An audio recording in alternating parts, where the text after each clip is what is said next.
मोदी जी अब जाने वाले हैं, यहाँ से नहीं जाएंगे तो वहाँ से जाएंगे, लेकिन जाएंगे। आदरणीय प्रधानमंत्री जी हैं, तो मैं उनसे भी कहना चाहूँगा कि आप इतना ही बार आपने आपको नेता समझते हैं तो आपसे भी ज़्यादा पॉपुलरिटी बिहार में आदरणीय लालू प्रसाद जी। आदमी यहाँ कितना दिन तक रहेगा।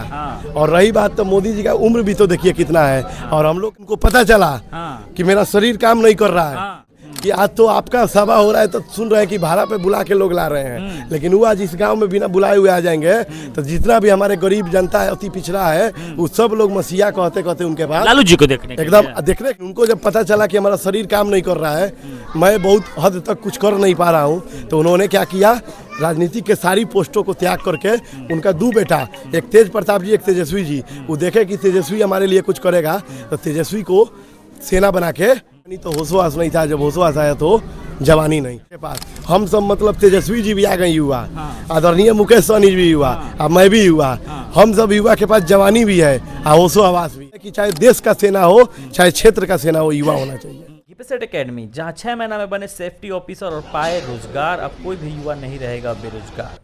राजन कुमार की गारंटी है 100% प्लेसमेंट ही दिलाना। न्यू बैच होने जा रहा है जल्द शुरू, जिनका स्थायी पता है रामराज बोर्ड, हनुमान चाय के पास।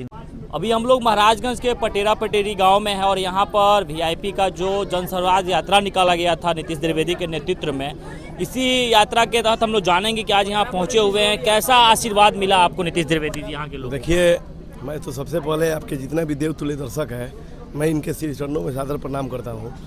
और मुझे विश्वास नहीं था कि मेरा जनता इतना मैंने व्याकुल है और मेरा जनता इतना परेशान है, ये भी मैं नहीं जानता था।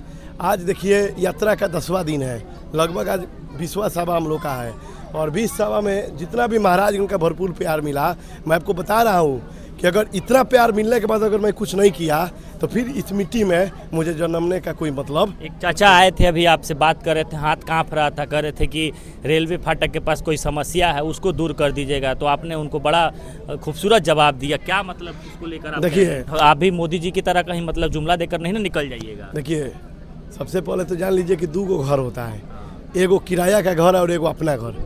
अब मान लीजिए किराया का घर होता है, हम जाएंगे आज इस रूम में रहने, नहीं पसंद आएगा दूसरे रूम में रह जाएंगे, लेकिन ये मेरा अपना घर है महाराजगंज, चाहे कैसे भी है ये मेरा अपना है।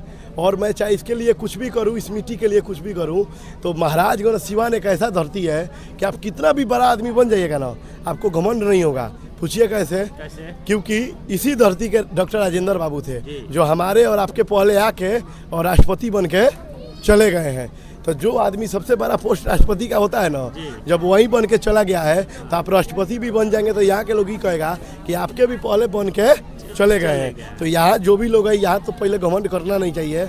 और इतना प्यार मैं पाकर इतना धन्य हूँ कि मैं आपको बता रहा हूँ कि इतना मुझे ताकत मिल गया है कि जो हमारे जनता के लिए हक का लड़ाई नहीं देगा तो उनके छतिया पे चढ़ के, और उनके छतिया पे चढ़ के हमारे माँ बहन का हक ला के छीन के इनके चरण में रख देंगे। महाराजगंज का बेटा बोल रहा है। एकदम इतना शक्ति मिल गया है, शक्ति तो इतना मिला है कि आप देखिएगा, पूरा बिहार देखेगा ये महाराजगंज के लड़का को। मैं ही आपसे बोलता हूँ। अच्छा, लोगों की समस्या तो आप तो सुन ही लिए, लेकिन सत्ता में आइएगा तब ना। देखिए, एक बात आप जानिएगा, कहने वाला आदमी कहा है कि आई थी जवानी तो होशोवास नहीं था, जब होशोवास आया तो जवानी नहीं। हम सब युवा के पास, हम सब मतलब तेजस्वी जी भी आ गए युवा, आदरणीय मुकेश सहनी जी भी युवा, अब मैं भी युवा, हम सब युवा के पास जवानी भी है और होशोवास भी है। तो अब जान लीजिए कि कहाँ से कहाँ हो जाएगा। लेकिन मोदी जी आ रहे हैं अपना माहौल बदलने के लिए इधर 20 तारीख को, वो जानकारी है कि नहीं इस बात? मोदी जी अब जाने वाले हैं, यहाँ से नहीं जाएंगे तो वहाँ से जाएंगे, लेकिन जाएंगे, क्योंकि कौन आदमी यहाँ कितना दिन तक रहेगा।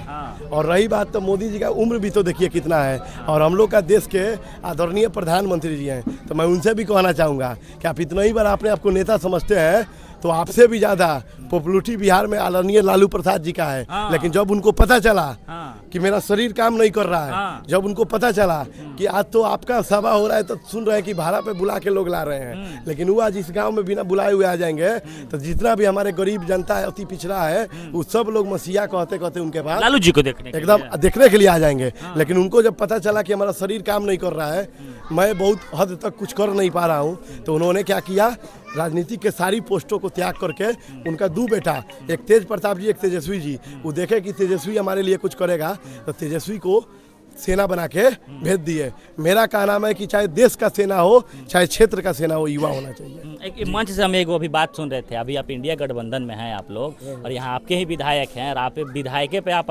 रोप लगा रहे हैं, तो आप लोग गठबंधन धर्म का पालन नहीं कर रहे हैं वीआईपी वाले। नहीं, देखिए यहाँ के जो माननीय विधायक जी हैं, मैं अभी बोला ना कि परिपक्व नेता, आदरणीय लालू प्रसाद जी में और आदरणीय विजय शंकर दुबे में सबसे परिपक्व नेता कौन है? लालू जी हैं।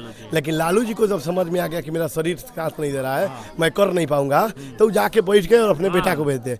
तो कहीं ना कहीं आदरणीय विजय शंकर जी का भी शरीर, कान भी सुनना कम हो गया है, उस लायक कर नहीं पाएंगे। आज मान लीजिए कि आपके पिताजी को विधायक बना दिया जाए और एगो आपको विधायक बना दिया है, आपको विधायक बना दिया जाएगा, रात भर आपको नींद नहीं लगेगा, आप कहिएगा कि यहाँ चल जाना है, 4 गो बॉडीगार्ड मिल जाएगा, आज इस क्षेत्र में जाना है। लेकिन आपके पिताजी को अगर विधायक बना दिया जाएगा तो उनको जैसे वो काम करने जाएंगे तो बीपी का दवा खाना है, शुगर का दवा खाना है, शरीर में दर्द हो जाएगा। तो मेरा कहने का मतलब है कि जब प्यासे को पानी पिलाया नहीं तो बाद में अमृत पिलाने का क्या फायदा।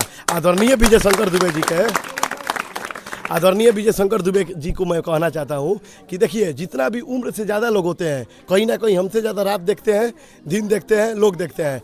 आप राजा रहिए, आप राजा बनिए, लेकिन क्षेत्र का सेना युवा को रखिए। अच्छा नीतीश जी, एक चीज़ और देखना पड़ेगा, आपको 3 तरफ लड़ाई लड़ना पड़ रहा है। एक तो आप विजय शंकर जी को बता रहे हैं कि आप उम्र हो गया है, छोड़ दीजिए, उधर आपके विपक्षी के लोग हैं, और एक आप हैं, तो कैसे मतलब ये बेड़ा पार हो पाएगा आपका ये महाराजगंज? नहीं, देखिए, मैं जब 2021 से अपना क्षेत्र घूमने चला, हमारा जनता का सिर्फ देखिए, मैं देख रहा हूँ, आप भाषण में देखते भी होंगे, हम मात्र 5-6 चीज़ बोल रहे हैं। ना हमको ज़्यादा बोलने आता है, ना हमको बोलना है, हमको करना है। क्या कर सकते हैं वही मैं बोल रहा हूँ। मेरा कहने का मतलब जनता मेरा यही कि बाबू बहुत दिक्कत हो गया है, अब कोई बाहरी नेता नहीं आएगा, हमको यहाँ नहीं चाहिए। तो आप देख रहे हैं कि इन लोग के बीच उन लोग को मैं चेतावनी भी दे रहा हूँ। हमारा जनता कह रही है कि हमारा बेटा बेटी पढ़े के लिए छपरा उपरा स्टेशन का ट्रेन पे इंतजार करके इतना देर ना जाइए। तो हम ये भी बोल रहे हैं कि यूनिवर्सिटी भी लाएंगे, महाराजगंज यूनिवर्सिटी। तीसरा बात आपको भी पता है, हमारा देवतुल्य जनता नहीं चाह रही है, क्योंकि आपको भी पता है अगर गोली लग जाता है, चाहे कोई गिर जाता है, एक्सीडेंट हो जाता है, तो इलाज के लिए पटना जाता है, बीच में दम टूट जाता है। लेकिन महाराजगंज जाएगा तो प्रॉपर इलाज हो जाएगा। लेकिन यहाँ पे 75 बेड का अस्पताल है, लेकिन एक भी सर्जन यहाँ पे नहीं है। लेकिन मैं ये भी वादा इस सभा में दिला रहा हूँ कि मेरा सरकार बनेगा तो 5 दिन के अंदर 5 गो सर्जन ला के रख देंगे। अंत में जाते जाते तक महाराजगंज की जनता को, विधानसभा को क्या मैसेज करना चाहेंगे? देखिए, ये तो हमारे माने मालिक है लोग। आज तक देखिए, मैं इतना ही बात सीखा हूँ कि अगर मैं वैष्णो देवी का पुजारी हूँ तो हम एसी में बैठ के पूजा करेंगे तो आशीर्वाद नहीं मिलेगा। उसके लिए हमको पहाड़ पे चल के उनका दर्शन करने जाना पड़ेगा। तो उसी तरह हमारी ये देवतुल्य जनता है, ये लोग, इन लोग के बीच मुझे आना पड़ेगा। और जिस तरह एक भक्त माई के पास जाता है तो चुनरी, नारियल, जो भी चीज़ होता है सब तैयारी करके उनको पूजा करने जाता है, उसी तरह एक हमारे जनता